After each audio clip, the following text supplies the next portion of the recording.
My beloved brothers and sisters, I greet each one of you in the name of our Lord and Savior Jesus Christ. నా ప్రియమైన సహోదర సహోదరులారా, ప్రభువును రక్షకుడు యేసుక్రీస్తు నామములో మీలో ప్రతి ఒక్కొక్కరికి శుభాకాంక్షలు Today తెలియజేస్తున్నాను. we are going to meditate kindness.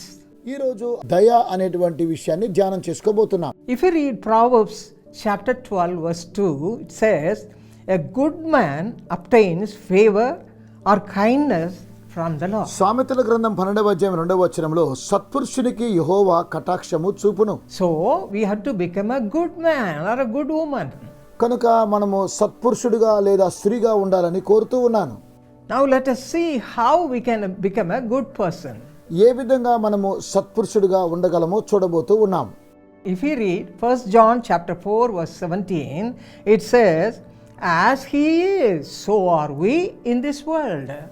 మొదటి యోహాను 4వ అధ్యాయం 17వ వచనంలో ఏలయనగా ఆయన ఎట్టివాడై ఉన్నాడో మనం కూడా ఈ లోకంలో అట్టివారమై ఉన్నాము. Yes, you should become like Lord Jesus. మన ప్రభువైన యేసువలే ఉండాలి. His qualities we should have. మనలో ఆయన గుణాతిశయములు కలిగి ఉండాలి. When we come closer and closer and closer to him, slowly and steadily we will become like him. మనము మెల్లమెల్లగా ఆయన ఎదుకు వచ్చినట్లయితే ఆయన స్వరూపంలోనికి మనము మార్చబడుతూ ఉన్నాం. Now let us meditate in a deeper way how we can become like Jesus. మనం ప్రభువైన యేసువలే ఏ విధంగా మార్చబడాలో ఇంకా లోతుగా ధ్యానం చేసుకోబోతున్నాం. If you read Romans chapter 5 verse 9, it says, through the blood of Jesus Christ which is shed on the cross, we shall be saved. రోమిలికి రాసిన పత్రిక 5వ అధ్యాయం 9వ వచనం ప్రకారము ఆయన రక్తం వలన మనము రక్షించబడుతూ ఉన్నాము. And he will wash all our sinful activities, sins with his precious blood which is shed on the cross. Calvary శిలువలో ఆయన కార్చిన అమూల్యమైన రక్తము ద్వారా మన పాపములన్నిటిని కూడా ప్రభువైన యేసుక్రీస్తు వారు శుద్ధీకరిస్తూ ఉన్నారు. There was a bad man called Saul. ఒక వ్యక్తి ఉన్నాడని అతని పేరు సౌలు. అతను చాలా చెడ్డవాడు. He was trying his level best to control the people who are doing good things for Jesus Christ. ప్రభువైన యేసుక్రీస్తు వారికి మంచి కార్యక్రమాలు చేస్తున్నటువంటి వారిని చాలా చంపాలని హింసిస్తూ ఉన్నాడు. He wanted to destroy them వారిని నాశనం చేయాలనుకున్నాడు. and put an end to all their activities. వారి యొక్క పనులకు అంతం పలకాలని They అనుకున్నాడు. were all leading a pleasing life before the Lord. వారు దేవుని పట్ల తృప్తికరమైన జీవితాన్ని జీవిస్తూ ఉన్నారు. But he was angry with them and he wanted to close them forever. వారు చూసే సత్క్రియలు చూసి వారిని చంపాలని వారిని ముగించాలని అనుకున్నాడు. But see, if you read Galatians chapter 2 verse 20, he says, I have been crucified with Christ. It is no longer I who live, but Christ lives in me. గలతీయులకు రాసిన పత్రిక 2వ అధ్యాయము 20వ వచనములో ఇక జీవించువాడను నేను కాను, క్రీస్తే నాయందు జీవించుచున్నాను అంటున్నాడు పౌలు. One day Jesus came to him. ప్రభువైన యేసు ఒకరోజు అతన్ని దర్శించాడు. Jesus was full of light. ప్రభువైన యేసు వెలుగై ఉన్నాడు. But this man was full of darkness. అయితే ఈ వ్యక్తి అంధకారంలో ఉన్నాడు. When Jesus, the light, came to see him, యేసు అనేటువంటి వెలుగు అతన్ని చూడడానికి వచ్చినప్పుడు, came to meet him, అతను కలుసుకున్నప్పుడు through the light, ఆ వెలుగు కలుసుకోవడం he ద్వారా destroyed the darkness. అతనిలో ఉన్న అంధకారాన్ని నాశనము చేసింది. Jesus destroyed the darkness in the life of Saul.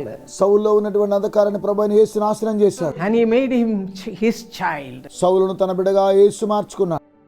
He became the child of God and his name was Paul.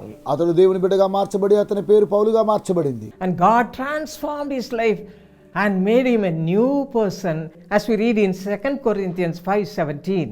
2వ కొరింథీయులకు రాసిన పత్రిక 5వ అధ్యాయం 17వ వచనం ప్రకారము ప్రభువైన యేసుక్రీస్తు వారు సౌలుని నూతన వ్యక్తిగా మార్చాడు. And then that man Saul became Paul and he became a righteous person.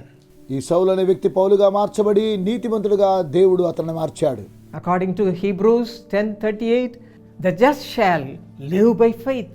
He became a just man, a righteous person, a godly person, a Christ-centered person.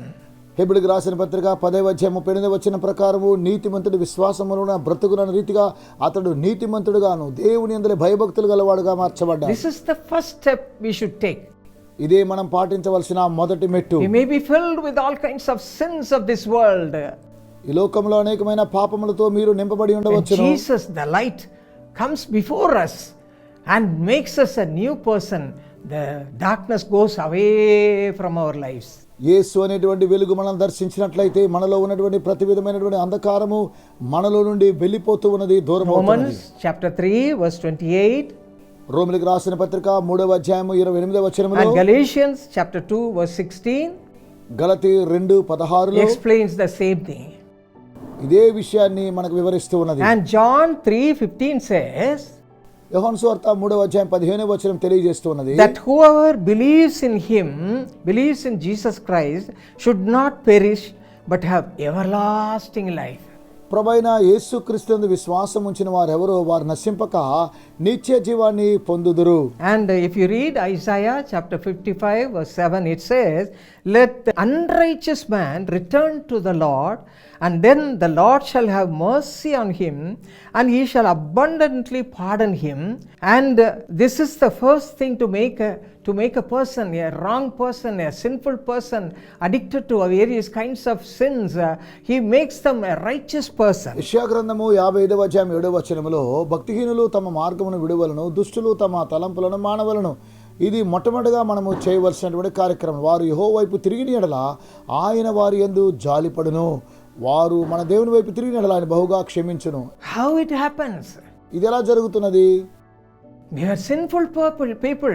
మనము పాపముతో ఉన్నటువంటి We are మనుషులము. going on with the world, మనము ఈ లోకంతో కూడా వెళుతూ ఉన్నాము. addicted to various worldly things. ఈ లోక సంబంధమైన కార్యక్రమాలతో బలహీనమైపోతున్నాం. But when Jesus came into us ప్రభువైన యేసు మనలోనికి and ప్రవేశించినట్లయితే made us a righteous person, మనలను నీతిమంతులుగా మారుస్తూ he ఉన్నాడు. filled us with his kindness. ఆయన తన కటాక్షము చేత మనల్ని నింపుతూ ఉన్నాడు. Because of Jesus' kindness, we were turned into a holy person. ప్రభువైన యేసుక్రీస్తు యొక్క కటాక్షం వలన మనము పరిశుద్ధులుగా మార్చబడుతూ That's ఉన్నాం. what happened in the life of a Samaritan woman.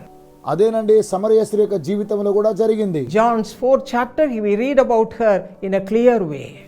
4వ అధ్యాయంలో యోహాను ఆమె గురించి స్పష్టంగా When she మాట్లాడుతున్నాడు. came to Jesus, she was a sinful woman, addicted to various kinds of, especially lust of the flesh.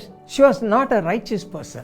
ప్రభువైన యేసుక్రీస్తు వారి యొద్దకు రాకముందు ఆమె వ్యభిచారంతో ఉన్నటువంటి స్త్రీ, ఆమె మంచిది కానే కాదు. ప్రభువైన యేసుని ఆ సమయంలో దర్శించింది. But through the word of Jesus, she became a righteous person.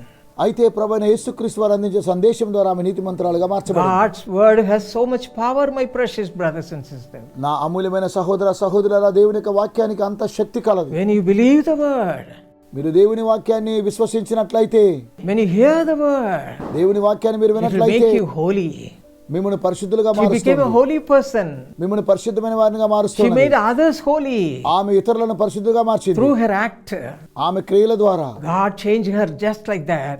దేవుడు ఆ విధంగా ఆమెను మార్చాడు.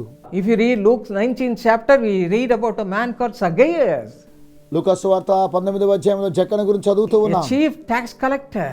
అతడు పన్ను వసూలు చేసేవాడు. Who knew nothing about Jesus. అతనికి ప్రభువైన యేసుని గురించి ఏమీ కూడా But తెలియదు. Jesus came to him and called his name and made him a righteous person through his kindness. ప్రభువైన యేసుక్రీస్తు వారు అతను చూసి అతను పిలిచి తనకున్నటువంటి కటాక్షం ద్వారా అతను నూతన వ్యక్తిగా మార్చాడు. Some years back, there was a man called Naveen, కొన్ని సంవత్సరాల క్రితం ఒక వ్యక్తి ఉన్నాడు. అతని పేరు Naveen. and he was a murder convict. నరహత్య చేసినటువంటి ఖైదీ. He was imprisoned. అతడు చెరసాలలో ఉన్నాడు. After completing his life term, he was released from jail. తన జీవితం అంతా కూడా ముగించుకొని చెరసాల నుంచి విడుదల పొందుకున్నాడు. But in his heart, he had hatred and unforgiveness spirit all the time.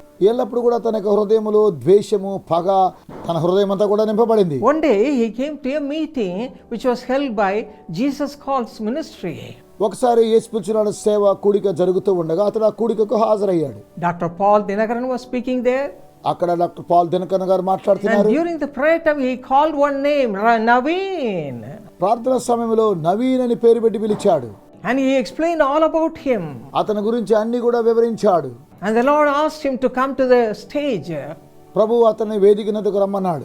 If you come to the stage, the Lord will forgive you. That's the calling he had that day. ఆ దినమున నీవు వేదికనకు వచ్చినట్లయితే దేవుడిని క్షమిస్తాడని ప్రభు పిలిచాడు But అతన్ని. Naveen went home without coming to the stage and responding in the call. Naveen దేవుని యొక్క పిలుపుని అందుకొనకుండా తను తిరిగి ఇంటికి వెళ్ళిపోయాడు. That night he could not sleep. ఆ రోజు రాత్రి అతడు He had నిద్రపోలేకపోయాడు. no peace or joy. అతనిలో సంతోషం లేదు, సమాధానం లేదు. Second day he came to the meeting with a Bible. రెండవ రోజు బైబిల్ తీసుకుని ఆ కూడికకు హాజరయ్యాడు. He carried a Bible అతను బైబిల్ తీసుకుని వచ్చాడు. and came to the stage వేదిక మీదకి వచ్చాడు. and explained how the Lord touched his heart and how he has given his heart to the Lord. ఏ విధంగా దేవుడు తన హృదయాన్ని మార్చాడు అనే విషయాన్ని గురించి అతడు సంపూర్తిగా తెలియచేశాడు. Naveen cried and accepted Jesus as his savior. Naveen ఏడ్చి ప్రభువైన యేసును తన సొంత రక్షకుడిగా He అంగీకరించాడు. was full of darkness the previous day. గతంలో తన జీవితం అంతా కూడా అంధకారంతో నింపబడింది. God changed his heart దేవుడు అతని హృదయాన్ని మార్చాడు. because of his kindness. ఆయన యొక్క కటాక్షము ద్వారా The Lord was so kind unto him. ఆయన అతని పట్ల జాలి కలిగి ఉన్నాడు. In the same way, అలాగుననే today my precious brothers and sisters, ఈ రోజు అమూల్యమైన స్నేహితులారా, his kindness is there. దేవుని దయ He మనకున్నది. wants to fill you with his kindness. ఆయన తన దయచేత నింపాలని కోరుతున్నాడు. Change all your hatred, మీ ద్వేషాన్ని మార్చాలనుకుంటున్నాడు. enmity, శత్రుత్వాన్ని మార్చాలనుకుంటున్నాడు. vengeance you have with your people. మీ యొక్క ప్రజలతో మీకున్నటువంటి యొక్క కోపాన్ని మార్చాలనుకుంటున్నాడు. Hallelujah. Hallelujah. What a great God we have. ఎంత గొప్ప దేవుణ్ణి మనం కలిగి ఉన్నాం. You also open your heart మీరు కూడా మీ హృదయాన్ని తెరవండి. and accept Jesus as your savior. ప్రభువైన యేసుని సొంత రక్షకుడిగా అంగీకరించండి. And then the kindness of Jesus Christ will enter into your life also in the same way. ఆ తర్వాత ప్రభువైన యేసుక్రీస్తు వారి యొక్క దయ మీ హృదయాన్ని నింపుతూ ఉన్నది.